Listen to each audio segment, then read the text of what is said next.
friends, hope you are kept well. Today let's talk about the salt, and above all, we need to talk about the flavor that it carries. Because Jesus goes on to say, after talking about the Beatitudes, and then he mentions the two metaphors, that is the light of the world and then also the salt of the earth, that we can use to always impact positively our vicinity and then the world at large. And he goes on to say, you are the salt of the earth, but if the salt has lost its flavor, how can it be salted again? It's good for nothing, but to be cast out and then trodden under the foot of men. This is what happens. You are the salt of the earth, but actually without the flavor, you will make no effect. And yet, Jesus expects you to make the effect. And what is the flavor that Jesus is talking about? He's talking about the wisdom of God that He has put within you. He's talking about the authority of the believer that God has given you. He's talking about the good works. That's what the Bible goes on to say. Let your light shine before men, so as they can see your good works and glorify your Father who is in heaven. He's talking about the fruits of the Spirit. Talk about love, talk about joy, talk about peace, talk about long suffering amidst of trials. So, what makes believers to lose this flavor? It's all about conformity to the word. And Apostle Paul goes on to say, Romans chapter 12, starting from verse 1, it goes on to say, I beseech you, brethren, by the mercies of God, that you present your bodies as a burnt and then living sacrifice, holy and acceptable before God, which is your act of worship. And he goes on to say, and do not be conformed to the standards of this world, today, superficial customs of this world, but be you renewed within your mind, whereby you get new ideas, new attitude. You see that? So may God give you the grace so as you can learn how to keep your flavor.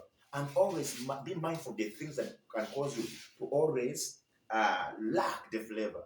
Another thing is all about sin. The Bible goes on to say, because iniquity shall abide, the love of many shall grow cold. And also the Bible goes on to say, you are lukewarm. Therefore I'll spit you out.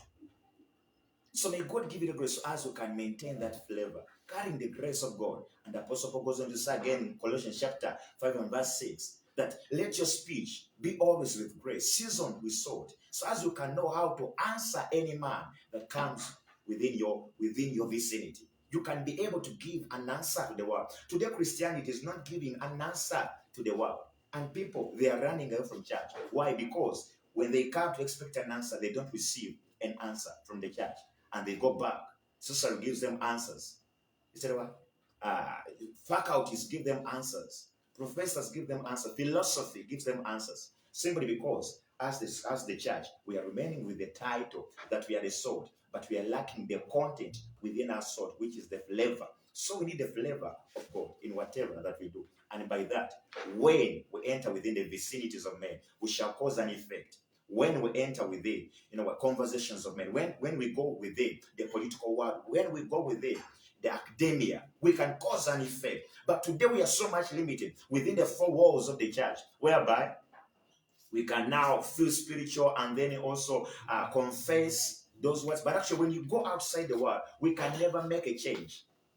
Today, Christianity cannot be actually identified within the political systems. It cannot be identified within the academia system, within the business system, simply because it has lost its flavor. And yet, we are supposed to impact our world. We are supposed to be the head and never the tail, whereby it doesn't only stop within the class, but actually it cuts across all the spheres and then the facets of life, the dimensions of life, in Jesus' mighty name. So may God give you the grace so as you can always have the flavor in Jesus' mighty name, so as you can impact the world where you are, to the point that the entire creation waits for the manifestation of the sons of God. And it's a time whereby you manifest with what Jesus gave you. That is the salt and carrying the flavor in Jesus' mighty name. Be blessed.